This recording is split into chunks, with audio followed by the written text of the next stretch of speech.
Today, we are talking about 3 tips and 1 bonus tip to make your traveling in TTRPG systems a lot more exciting.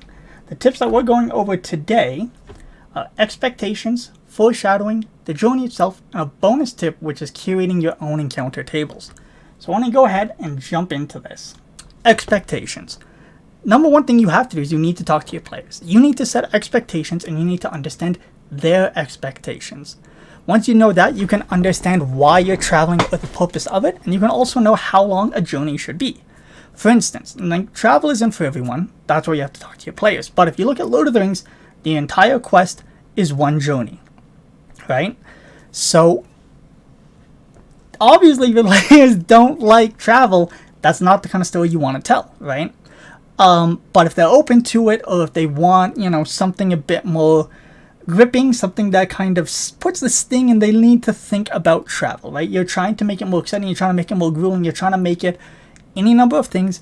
You need to understand that they're okay with that. You need to tell them that's what you want to do, and you might even need to put in some rules. For instance, things that stop them from having spell slots after every rest, right? If they can come into any encounter brand new, fresh, throw their spell slot out and move on, you're really going to have a hard time beating this, right? Same with rangers, druids, clerics. When they get the ability to create food and water, a lot of things get trivialized, so travel only really happens or really matters or makes you have to think in certain ways at lower levels. As the toolkits get bigger, the harder it is to kind of use it as a stick, or to use it as a pawn, or to use it as something, right? As for instance, a wizard that can teleport.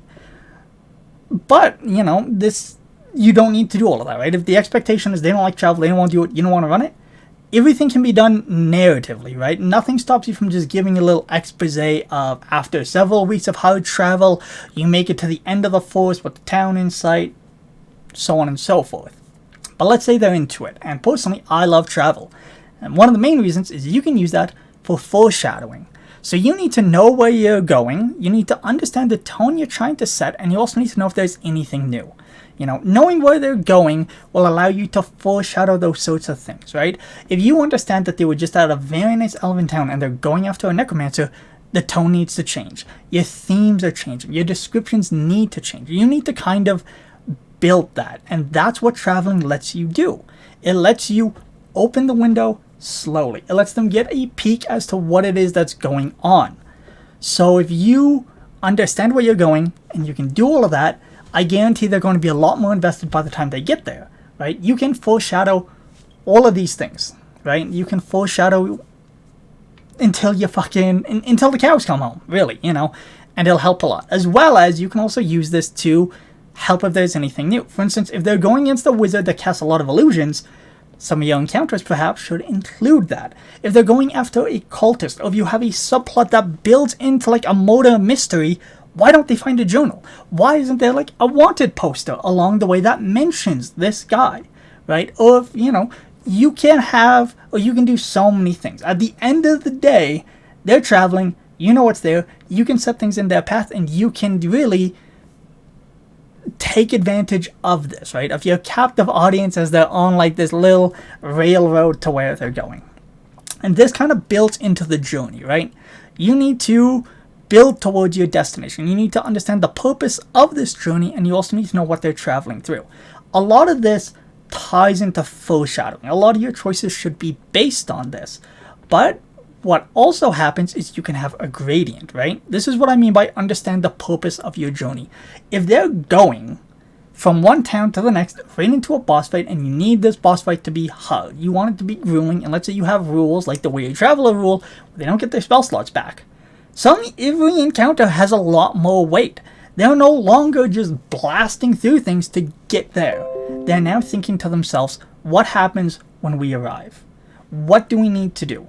Right? And if you're doing a good job doing the foreshadowing, they kind of know what to expect. If you're doing a good job building the theme, and it's whatever it is, they're going to be a lot more prepared, and they'll be thinking along those lines.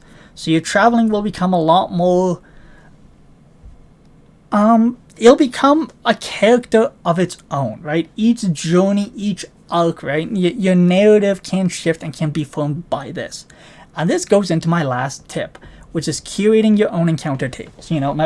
I play a lot of 5th edition, so if you were to use the ones in this, or if you were to just pick things at random from this, you really aren't going to have a lot of care. Now, you can, in writing, they call it a pantser. You write by the CDA pantser. You can do that. You can pull things out. But if you're trying to craft a narrative, you should know what's along the way. You should be foreshadowing things. You should be making choices according to that. Another fun thing you can do is, let's say you introduce a DMPC. And they run into something, right? Some random subplot thing that you put down, right? These encounters do not all need to be fights. We can do another video about encounters and building those, or all of that. Doesn't really matter for now. My point is, if you have something that has come up and the players enjoyed it, they interacted with it, they remembered it, it had a moment, why not use it again? If you, for instance, on my stream, I had this one orc that they ran into, Hoza, who is an orc that goes around on a griffin and he just delivers messages. He can pop up basically anywhere because of, that's what his job is. They enjoyed him. To this day, my players are still asking, well, what if he shows up? This would be a lot easier if we had that griffin rider, right? It's a long-standing thing. Has he shown up yet? No.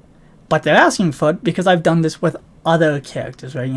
My players now communicating with me what they want or what it is they wish to see. And that just goes right back up to expectations. If you talk to your players and you set ground rules and stuff like that, open communication, you'll get a lot more out of your games. So I kind of hope that helps. Just remember, expectations, foreshadowing, the journey itself. If you keep those 3 things in mind and you are building towards your narrative arcs instead of just dreading travel, you'll find it a lot more engaging. I promise you that. If you stuck this far, thank you. I appreciate it. And if you want to see more, you can comment down below as to ways you want to see me talk about. If you have any questions as well, I would love to answer them. And as always, you can like, subscribe, comment, all that good stuff, and I will see you next time. But until then, hope you have a good day. Bye-bye.